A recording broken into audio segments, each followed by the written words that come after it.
Nintendo Switch has quite possibly just received its biggest update of all time. Version 20.0.0 adds tons of new features, some things from Switch 2, and a lot of things nobody told you about. There's some spicy stuff, let's dive in. Kicking things off, you'll notice the home menu is a little bit different. First up, this news icon used to be red, it's now green, and the eShop icon is now red, it was orange. Why is that? I found out why, and it's actually interesting. So on screen here is the Nintendo Switch 2 home menu. Take it all in, it looks the exact same. But you can see this little green icon down here, this little scroll looking thing, is brand new. Now, I will tell you that I had hopes that that would be some sort of activity log where you could see your exact playtime on Nintendo Switch. However, because that is a green icon and the eShop icon is also red, that leads me to believe it's the same on here, which means that Switch 2 green icon is actually just the news icon,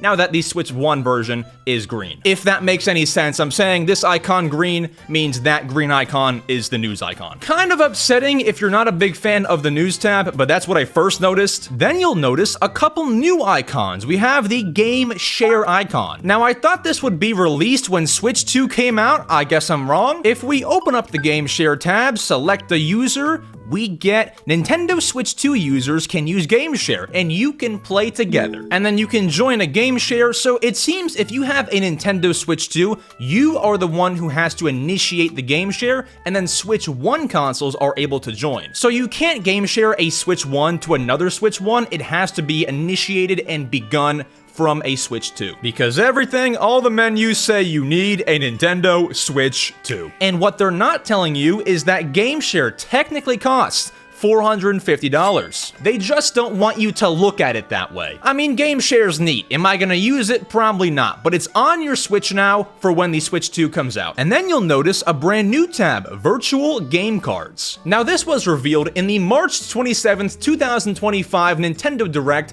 and it was confusing to say the least. But basically, what this is, you can see your virtual game cards on this screen. Purchase downloadable games will appear here. I'm not sure why YouTube is a game. Select virtual game cards to load, blah blah blah, I'll explain it to you. So let's take Disney Speedstorm as an example. Pretend it's like Zelda or something. Clicking this, you can see it is loaded on my Nintendo Switch, so that's all good and well. But say it's like an expensive game and a family member wants to play this game, I can lend to family group member, select a user to lend the game to, and I won't show you who's on my Nintendo Switch Online plan, but I can give it to any of these people that are in my Nintendo Switch Online family membership. So if I want to lend it to my brother, I can give him Disney's Speedstorm, and then 14 days later, it would be given back to me, because I own it. You know what, let's go ahead and give him Disney's Speedstorm. Oh, user has not linked to Nintendo. He must not have the new update. I mean, it just came out, I don't blame him. But yes, for 2 weeks, he would own Disney Speedstorm. You can give family members digital games that you own. I'm not gonna use it, but I'm sure all 4 people who asked for that are going crazy right now. And then, as for things Nintendo did not tell you about this update that are so freaking cool, credit to Oatmeal Dome on Twitter, they apparently know everything. If you are selling or trading in your Switch 1, Nintendo will allow you to temporarily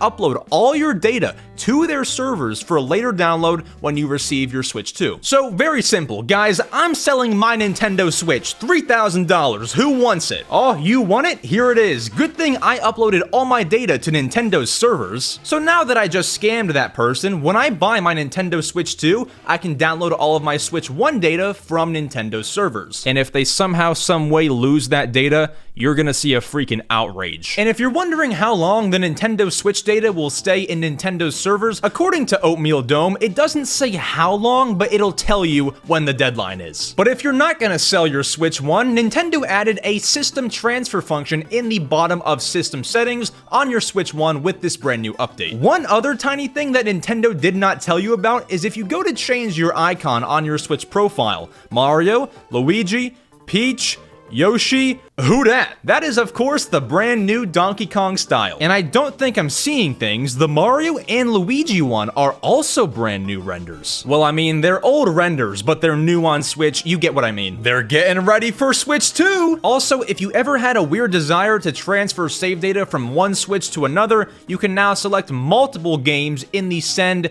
Save Data section. You couldn't do that before. I mean, I've got a pretty bad memory in terms of, like, pre-2020 Nintendo Switch, but I can't think of a bigger Nintendo Switch update. I mean, maybe there's something, but all I can remember is when they added Bluetooth audio and thought that was some sort of update. I mean, it was an update, but it should have been there at the start. I'm all red, I just got back from the gym. But folks, that is definitely the Nintendo Switch 1 goodbye update. Thank you all so much for watching. If you want to see a full video of mine, click right here. If you want to subscribe, which please do, click right here. And if you want to see my Nintendo podcast channel, click right here. I'll see you all soon. Adios.